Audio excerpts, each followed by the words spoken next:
I really do believe Democrat and Republican will want to get something done. 3 pillars: DACA, border security, and chain migration. Do you really think there can be agreement on those 3 difficult subjects? There should be no reason for us not to get this done. They looked like contestants on The Apprentice, and he looked in complete control. He really enjoys a discussion. Breaking overnight, a lifeline for dreamers. A federal judge blocking President Trump's plan to roll back the Obama-era program. The former Maricopa County, Arizona Sheriff Joe Arpaio says he's running for U.S. Senate.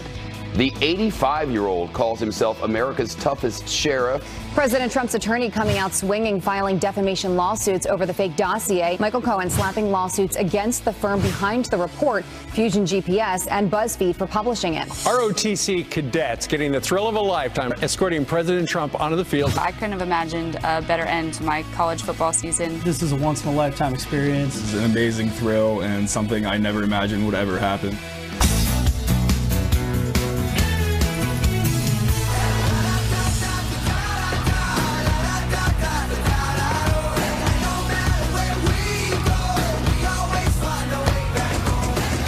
Andy Grammer, who did our show at least twice, right? And did you make it famous? Right. I think he was on his way. He was on I his told way. him to stick to it and stay with it.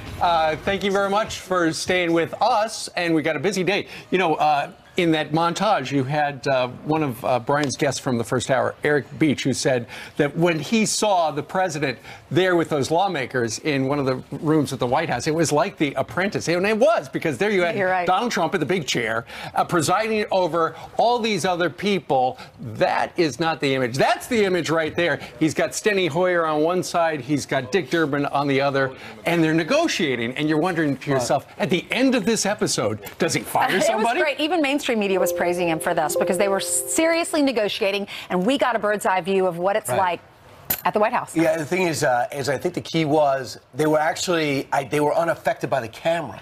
I'm watching every lawmaker there speak out, and I felt like they were having a real conversation. We were eavesdropping, and they say, look like a guy with a handheld camera or a woman with a handheld camera work in the room, and whoever came up with this deserves a raise. As Jonathan Swan of Axios says, this whole debate is this whole thing that we saw for 55 minutes yesterday is what we hear President Trump is like behind closed doors when he has these meetings. And Senator Graham told me, too, that he's as good in a setting like this as anyone he's ever been around. All right, well, a lot of y'all were working while this was going on, so if you missed it, here's a little montage of it. I'm appealing to everyone in the room to put the country before a party and to sit down and negotiate and to compromise. Having the Democrats in with us is absolutely vital, because this should be a bipartisan bill. This should be a bill of love. We've been talking about DACA for a long time. I've been hearing about it for years, long before I decided to go into this particular line of work. Democrats are for security at the borders. There are obviously differences, however, Mr. President, on how you affect that. When we talk about just DACA, we don't want to be back here 2 years later. You have to have security. I'll take the heat. I don't care. I don't care. I'll take all the heat you want to give me. And I'll take the heat off both the Democrats and the Republicans. My whole life has been heat. There should be no reason for us not to get this done. He's absolutely right. And so why did they do that? Usually, you know, the way it works is the White House press pool gets called into a room where they're having a meeting. So they stand there for about 30 seconds. They shine the camera over there. They get all the people, and then they get out. It's just so that there's coverage. Why did they leave the camera in there? Probably because of the Michael Wolff book. I mean, for the last, 5 or 6 days, people have been looking at that book, which has got all this gossip in it, going, oh, Donald Trump, you know, he's crazy, he's lazy, he's eating chicken. 25th Amendment, they're talking about ousting him. All that stuff. And so what they did was the White House said, you know what, let's leave the camera in there so people can see. I hope he continues to do this. He's not lazy, and he's not crazy. It is like a reality show, and I hope he continues to do this. You know, our country is evolving. We like to see things immediately. This is very transparent, and I give him a thumbs up for doing this. There were some goals in that immigration meeting. Phase 1 they talked about was border security, ending the chain migration, canceling visa lottery program, and DACA. And then phase 2, they want to work on a comprehensive immigration reform plan. Right, exactly. So the key was, the president made it very clear, first things first, if there's going to be DACA, there's going to be a wall. Watch. The agreement without the wall. No, there wouldn't be. You need it. I'd love not to build the wall, but you need the wall. If you don't have the wall, you cannot have security. You just can't have it. It doesn't work. And in the unscripted situation, there was a couple of things that alarmed a lot of conservatives, the Ann Coulters of the world, maybe the Byron Yorks, who said, wait a second, the president says, I will sign anything you give me. That didn't sound like the president that we saw on the campaign trail and we saw for the first 11 months, who said, I need a wall, and that's a non-starter, and there's not going to be a pathway to citizenship for everybody generally, because you got to find, he goes, the people in this room, whatever you give me, I will sign. That got some concern. And when Senator Feinstein came out and said, I have an idea. Why don't we just do the DACA thing by January 19th, fund the government, and then we'll do the rest of the immigration down the line. The president immediately said, okay. And then Ken McCarthy said, no, not okay. Tom Cotton had said earlier, in the past, there's no trust between us because of things like that have happened. And the White House came out and said that when she asked for a clean DACA bill, the president said yes, because to him, a clean bill would have border security with it. That's just a no-brainer. Right. And so let's hope they do this, but they do have to fund the government by January 19th.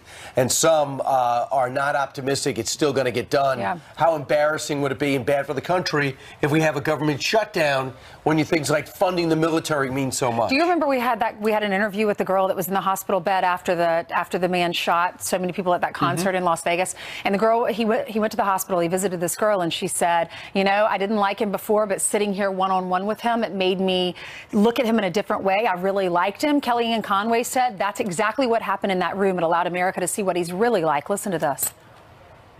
Everyone in that room today, everyone watching now, knows where the president stands on the wall. He just repeated it for you, live and in person, in front of the entire world to see. Those of us who work there see that every day on a regular basis. He really enjoys a discussion. He welcomes dissent and he welcomes discussion. This president takes many different inputs and ideas, and he makes the final decision. He was the one elected here after all. But I think what you saw on full display today is very similar to what we see on an ongoing basis at this White House. Okay, so they open the doors to the cameras. We got to see what they do deal with at the White House every day. We asked you what you thought, and Marcia emailed us and said, the Democrats' idea of compromise is give us everything we want, then we'll talk, and we'll say no. So you got to push back then. Betty says this on Facebook. You do it better, Betty. DACA totally needs to be part of the immigration reform discussion and not tied to the budget bill that is for legal Americans. All right, but I do a great Michelle. She writes on Facebook, not happy about any thoughts of giving in on immigration, DACA, and the wall. My fear is, I think they're going to come out with a compromise bill. My hope is, because it's early enough where they could say it's not going to affect the 2018 elections. But my fear is they'll never do this again. Because I bet he'll do it again. I bet they will. No, but what if you had 15 Republicans and 10 Democrats. What if the Democrats don't show? What if they say we don't want to cut this on camera? We'll only show if there's no cameras. At the end of the meeting, the reporters got to ask questions, and of course, someone asked a question: would you run, or if Oprah runs in 2020, will you be able to beat her? This is what he said. I'll beat her. Oprah would be a lot of fun. I like Oprah. I don't think she's going to run. And he said one of the last shows she did, she had the whole Trump family on. Oprah Winfrey's already getting some pushback. For example, the myriad of Harvey Weinstein kissing shots aren't really going to help her candidacy too much. Well, I tell you what, in both the New York Post and the Washington Post, they essentially have the opposition research done on Oprah. And they list things that she has done through her history that would be hard for her to answer if she was running for a president. Nonetheless, her best friend, Gayle King, over at CBS, says Oprah is not considering a 2020 bid, but is intrigued by the idea. Can Dr. Philby reach for comment? He also knows Oprah and is a friend of ours. That could be our source. Maybe Dr. Oz. We could get Dr. Oz on, too. Will she run with somebody else on television? Somebody suggested The Rock. Gayle? Run with The What Rock. about Gayle? Or run with Tom Hanks or Harrison Ford. Meryl Streep wants The Rock and Harrison Ford on her cabinet. So she thinks we're casting a movie. Someone should tell Meryl Streep this is for keeps. And that's one of the arguments where people say Oprah should not run because we've seen what it's like when a celebrity runs for president. So do we want to do that again? That's what people on the left are saying. All right, let's hand it over to Jill. You know, has some headlines for us. Who's a celebrity in her own right? Yes, very much so. You guys are forgetting about George Clooney. I feel like that's a name that would be thrown in there potentially. Yeah. Would he jump into the fray? I don't know. We will see, that's for sure. But if he does, we will let you know. Or Ben Affleck. Ben Affleck's talking about getting into I started something very tough here now, guys. We do have a Fox News alert to get to, so let's continue that conversation later. The frantic hunt for survivors in Southern California intensifying after mudslides kill at least 13 people. That number could increase. The same area is recovering from devastating wildfires now hit with staggering amounts of rain and mud. It sounded like a freight train coming down the hill. You know, you could hear these boulders rolling down. Yeah, the whole house was shaking. And take a look at this historic rescue. A U.S. Coast Guard helicopter crew pulling a family of 5, including a newborn baby, a 3-year-old, and 2 dogs to safety. A massive procession honoring a Washington state deputy killed in the line of duty. Dozens of fellow law enforcement lining the streets as Deputy Daniel McCartney's casket left the hospital. The married father of 3 was shot and killed while responding to a home invasion near Frederickson, Washington. Authorities now have a second suspect in custody who is believed to be the getaway driver for 2 other suspects. One of them found dead at the scene. McCartney was a Navy veteran and joined the police force in 2014. President Trump signing an executive order aimed at reducing suicide rates among veterans. The order will take effect in March and provide all new veterans with mental health care for at least 1 year after leaving the military. They get out of the military and they had nobody to talk to, nobody to speak to. And it's been a very sad situation, but we're taking care of them. According to the Department of Veteran Affairs, about 20 veterans commit suicide every day. Well, here's what our athletes will be wearing when the United States dominates the Winter Olympics. Nike releasing its official medal stand collection for next month's games in Pyeongchang, South Korea. Aside from the jackets, pants, and boots, athletes will also get touchscreen-friendly gloves. You know, perfect for that gold medal selfie. You'll be able to buy the gear yourself starting next Monday. All right, speaking of gear, Brian brings 2 ties to the set every day. Every day. There's always one on this table. There was one on the sofa. We're like, Brian, can you move your tie? It was like because Brian, the nighttime guy, chose this. When I was the morning guy, I went back to blue because you have to do in the promo.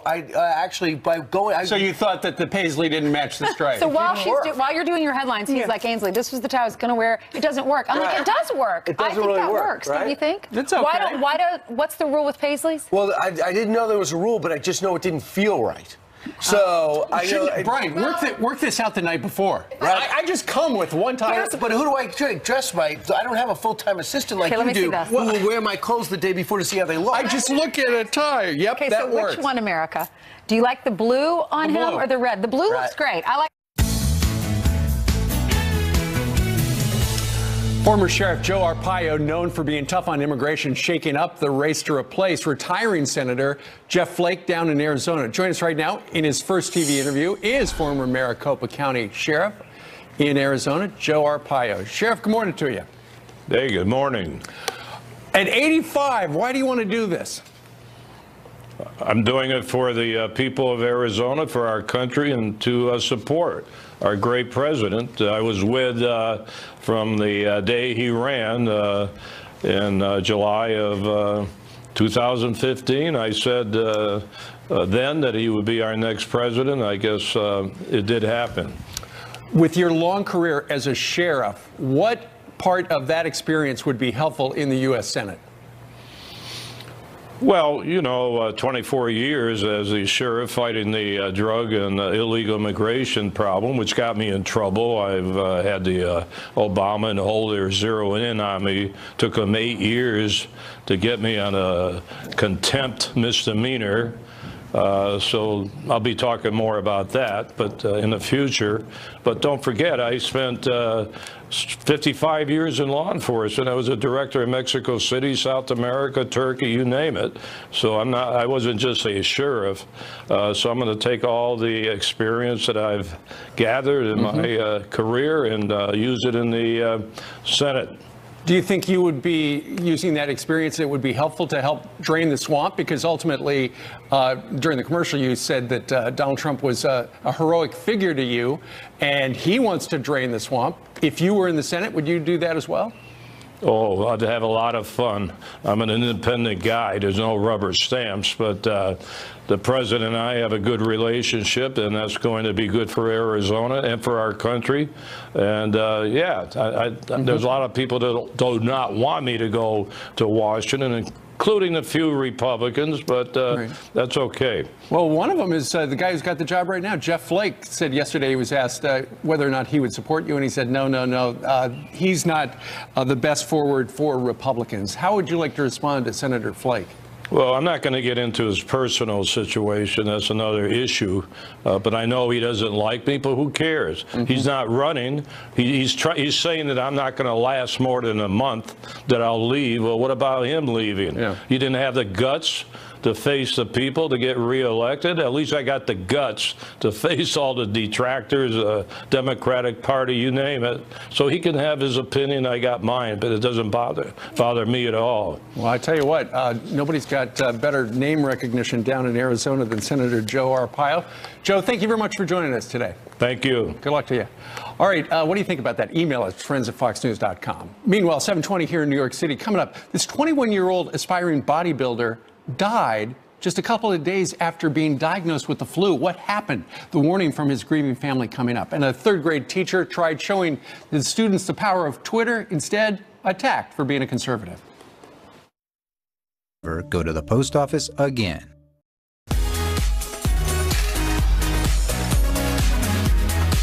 Hey, we're back with news by the numbers. First, 45 years. That's how long it's been since the arrests at the border were this low. That, according to Homeland Security, they take the stats down. Illegal crossings have plummeted. Arrests dropped by 40% since President Trump took office. A lot of it happened in the first few months. They got to get legislation done quick in order to continue that trend. Next, $1.6 billion generic shots at cars. That's how much Toyota and Mazda will be spending on a brand new plant in Huntsville, Alabama. I've been there. It's nice. The facility will bring about 4,000 new jobs and open up by 2021. They'll be working on those cars. And my final conversation will be like this: $105 billion. That's how much is in my savings account, and that's how much Bloomberg's billionaire tracker says Amazon CEO Jeff Bezos is now worth. That makes him the richest man in history. Puts me second. Now let's go over the railing to Ainsley. Bezos, Brian. It's Bezos. What did I say? Bezos. Oh, really? I didn't know it was I can Bezos. only correct you because I love you and we work together. All right, now back to you. All right, thank you from up top. It was supposed to be a fun classroom activity for some third graders in Kansas, but instead it turned into an attack on their teacher. C.J. Marple, who teaches math and science at Osage City Elementary School, tweeted out on Monday that he wanted to show his students how far and quickly information travels on the internet. So he asked people to retweet his comments where they were from where they were tweeting.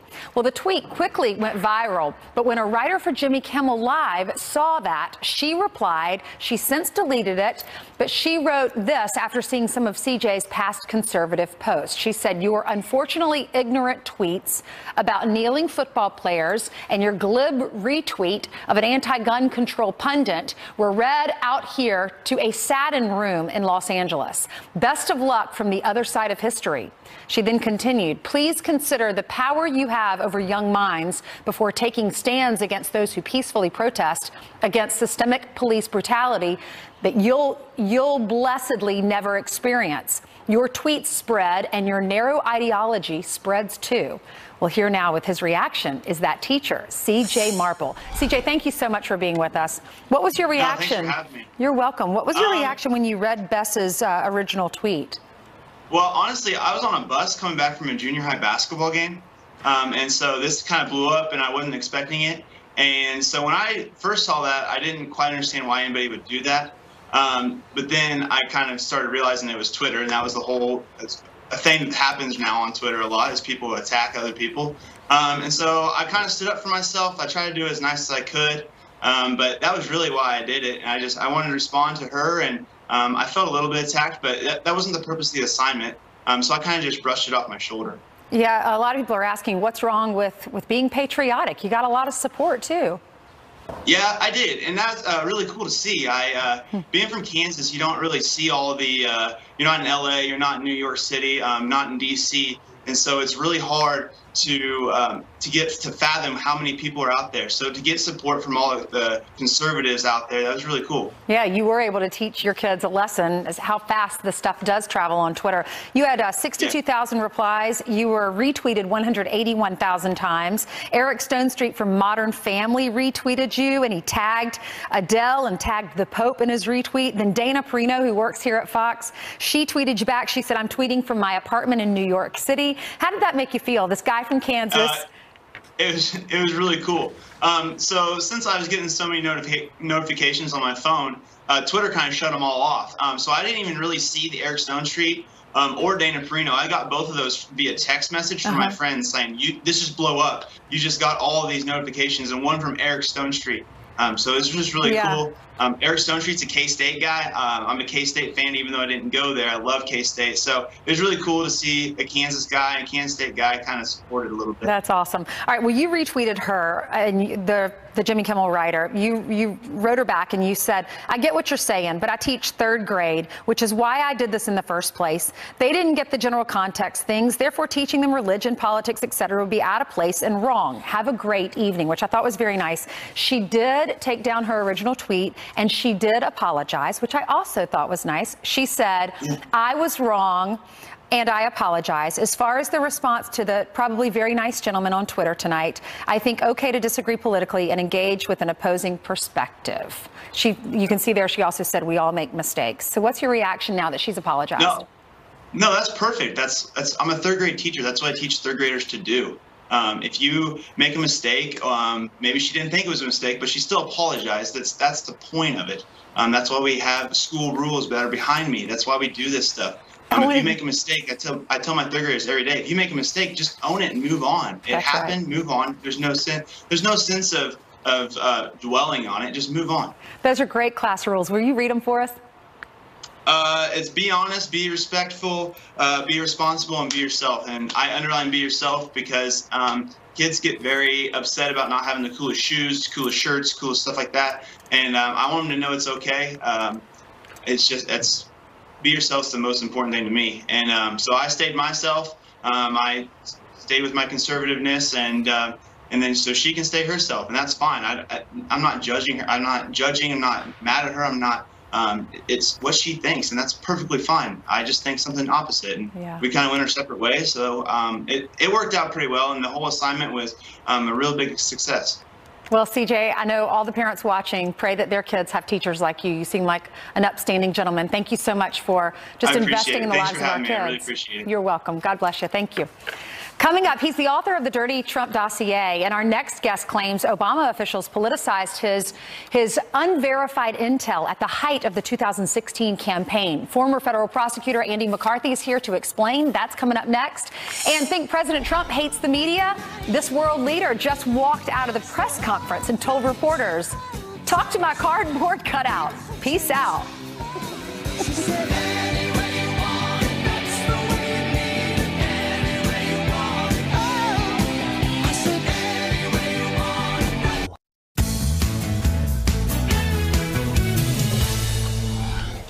Lawmakers calling on the DOJ to investigate the author of that anti-Trump dossier as his relationship with the United States government officials is now coming under fire. In a bombshell report, our next guest claims Obama officials politicized his unverified intel briefing Congress about it at the height of the presidential campaign. Former federal prosecutor Andrew McCarthy joins us right now to explain. Andy, I know you went through, we got 300 plus pages, hours of testimony. It's now exposed.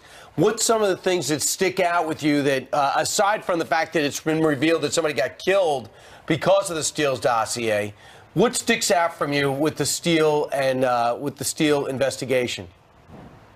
Well, Brian, look, they say that somebody got killed. There's a lot of talk about transparency when Mr. Simpson discusses his testimony publicly. The interesting thing as you go through it is there are an awful lot of redactions when they didn't want to discuss things, and there appear to be a few factual inaccuracies, so I guess that'll play out over the next few days. But I think the important thing is that if you look at an important moment about 6 weeks or so before the election, what you find is that between Obama administration officials and Fusion GPS, which we know was working for the Clinton campaign, there was a full court press to urge the allegations in the dossier, which was composed by Steele, on the media, on Congress, and there's very good reason to believe on a federal court, specifically the FISA court. Right. And they do say, Andy, they do say in this testimony, they are asked, do you push stories on members of the media? And they say, yeah, we do that. Yeah, well, Brian, I think they're in the opposition research business, right? At least when the political part of the calendar comes around. So that's to be expected.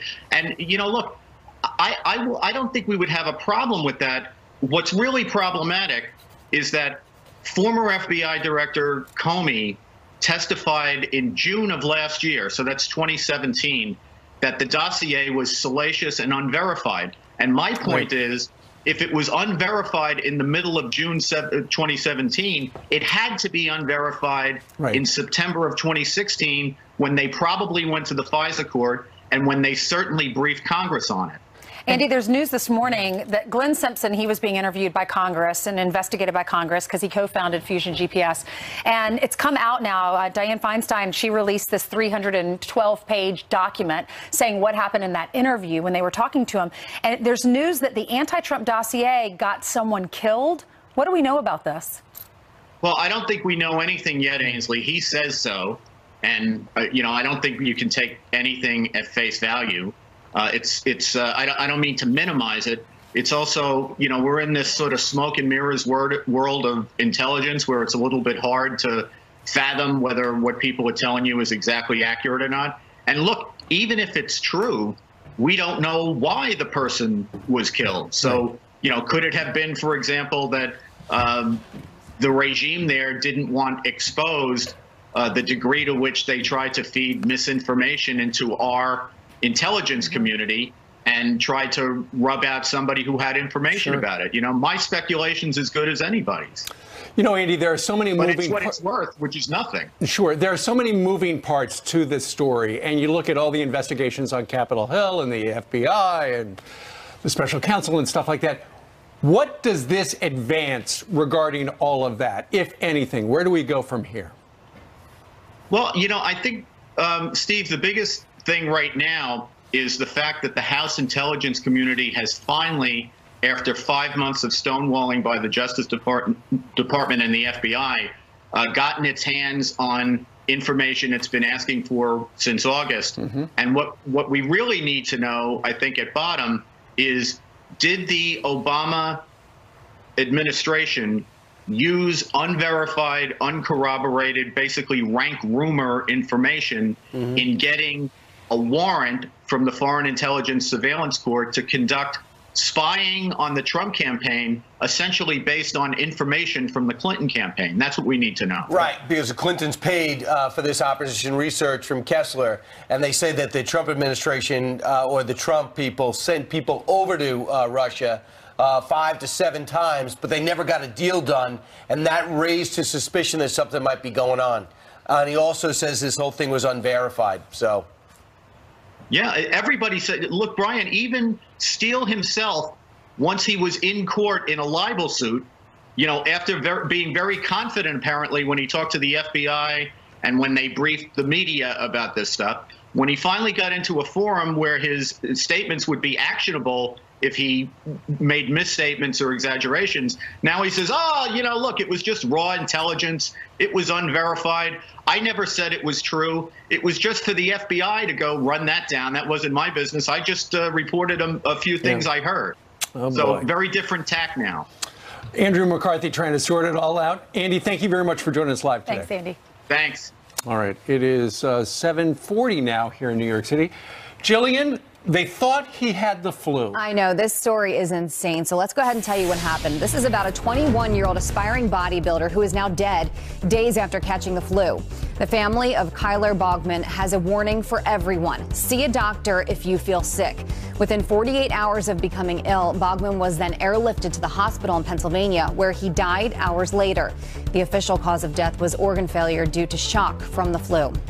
A Democrat lawmaker indicted accused of going on a lavish shopping spree with stolen federal and state funds.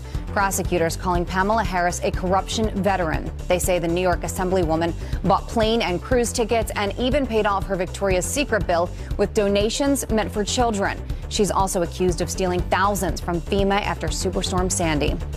Talk to the cardboard because I don't want to listen. Thailand's prime minister leaving a life-sized paper replica of himself in front of a microphone and walking away to avoid questions from reporters.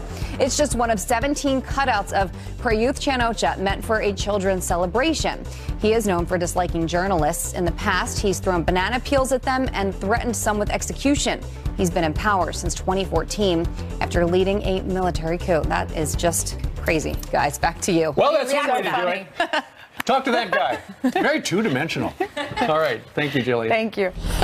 All right, 18 minutes before the top of the hour. Janice is outside. Janice, how's it feeling out there? I'd like a cardboard cutout of me right now. I know, right? It's cold. I'm not going to lie. It's a little cold out here in New York City. I mean, not as cold as it was on the weekend, but let's take a look at the maps. I'll show you how cold it is right now. It's 30, okay, in New York City, but it's 36 in Chicago, a little warmer in Charleston, 48 in Dallas. Taking a look at the radar. So we did have a little bit of a system across the Northeast, still a little bit of rain in Florida. But out west, we have had unprecedented, wildfires and now the potential for flooding and mudslides and debris flows. It was a tragic day in Southern California yesterday because of the rain. Thankfully, that has moved eastward, but it's giving us some energy for a storm system across the upper Midwest and the northern plains. And look out, we might have a storm system here across the Northeast on the weekend. So we will keep you up to date. That's a stay tuned, folks. Well, is that a snowstorm or a rainstorm? I don't know yet. Okay, glad I asked. I'll keep you up to date. I'm going to keep my snow tires on just in case. Good idea. Okay, I'm going to keep my rain tires on. On that long train that you ride out to Long Island? Okay. All right. Meanwhile, President Trump letting the press into his bipartisan meeting yesterday in the White House on immigration. But what happened after the cameras left? Senator David Perdue of Georgia was there, and he will fill Brian in next. Right, but John Solomon and Michelle Malkin are both coming up, and yes, we're bragging, okay? Name right dropper.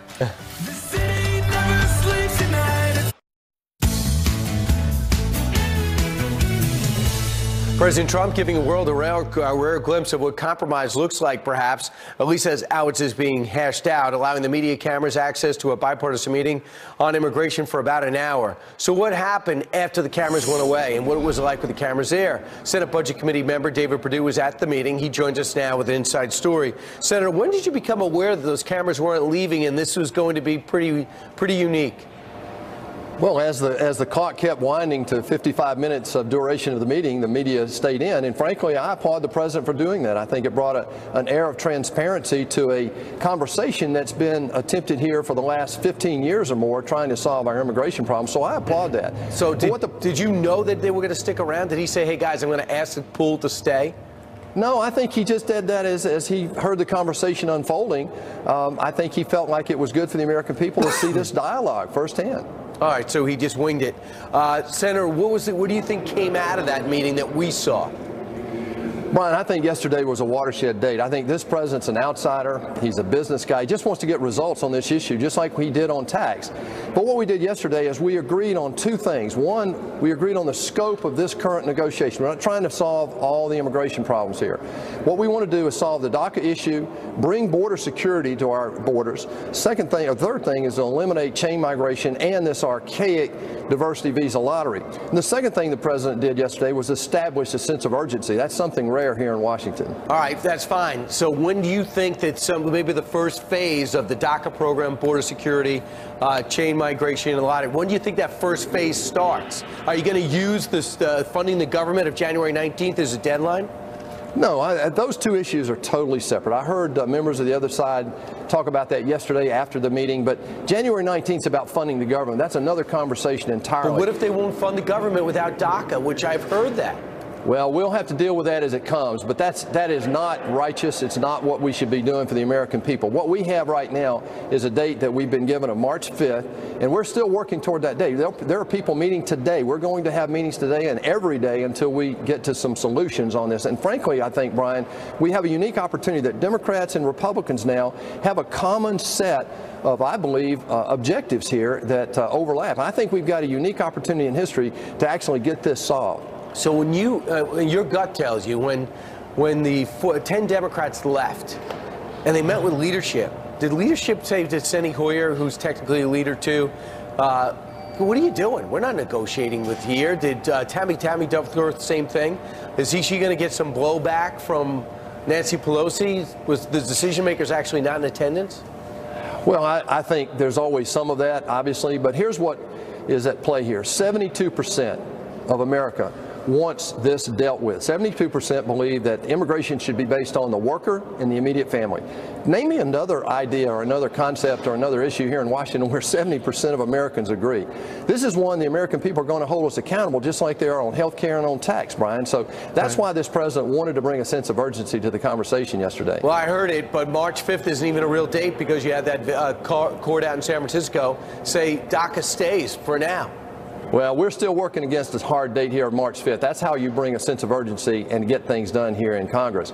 The president said one thing yesterday, and that is he expects results on this issue, and he's willing to work with us day and night, and I think that was evident yesterday in the conversation we had in the White House. So I give the president high marks for bringing a focus to this issue, not trying to solve every problem relative to the immigration problem, but to focus this on the legal immigration system, and I think we've got an opportunity to do that. Right. I know on the right they feel that way, but they definitely want DACA, and I believe they want it by January 19th. So it's going to be an interesting standoff. Senator David Perdue, thanks so much. Thanks, Brian. All right, coming up straight ahead, the Trump administration considering a brand new strategy in their battle with North Korea. We are live at the White House with the details. Plus, the president's tax plan paying off yet again. Your electric bill going down. Stuart Varney, who used nothing but candles in his house, will join us next. On $82 million in tax savings to its customers thanks to their new lower corporate tax rate. Here to weigh in is the host of Varney and Company over on Fox Business Network, Stuart Varney. Stuart, we've heard about big companies giving bonuses, but now we're hearing about big companies, big utilities, spreading a little wealth back to the customer. Oh, wait a minute, there's more. It's not just Baltimore Gas. I've got a list here. Pacific Power, West Coast, Pepco, Washington, D.C., Rocky Mountain Power, Mountain States, Commonwealth Edison, Illinois, all of them, major utilities, considering giving back to their customers. This is not bonuses or higher wages for workers. This is going directly into the form of lower utility bills, gas and electric bills, for these now 5 utilities. It's a direct pass-through. How much are we talking about per month? It's about with Baltimore Gas, it's an average of a 5% reduction in the monthly gas and electric bill. In dollar terms, it's not a whole hill of beans for individuals, but it's 5% down. But it all adds up. Now, that's a different way of passing through and giving back. I've got, 10 sheets of paper here, tightly scripted, tightly typed, of the number of companies which are giving bonuses or higher wages because of the tax cut. A million Americans will now be receiving bonuses or higher wages. $1,000 a pop for 1 million people, and that list is growing. Why do they do it? If they own a business, why aren't they greedy? I'm glad they're not, but why aren't they greedy and they keep it themselves? Why are they doing this? Well, look, it's a way of enticing people to stay with the company. Competition with workers. Competition, because it's a tight labor market. You've got to compete for workers who are qualified and who are good at what they're doing. And also, we were promised a give back, and the companies are fulfilling that promise. They feel pressure. They were given everything they wanted. A much lower tax rate plus deregulation. Okay, come on, boys. Now give back a little bit to the people who work for you and your customers. And that's what they're doing. Well, the economy seems to be roaring. And yesterday, JP Morgan Chase's Jamie Dimon said he expects the GDP to be 4% this year. That was very important. Jamie Dimon is America's top banker. He's also a Democrat. We have the Democrats en masse saying that these tax cuts are Armageddon. Oh, it's a terrible thing for America. And along comes the top banker, a Democrat, and says, it's a fine thing. We're going to invest more. You're going to see more of these bonuses. He's going to possibly give bonuses. Complete contradiction. Right, and by the way, the other administration was fining those major banks, and this administration's giving them a tax break. My, how times change. No kidding. All right, Stuart, thank you very much. We'll be watching it an hour over in the business channel. 9 to noon, 3 hours. Yeah, good man. Meanwhile, she was convicted of leaking top secret government documents. Now Chelsea Manning is taking shots at our men and women in blue. Michelle Malkin fired up about that. She'll react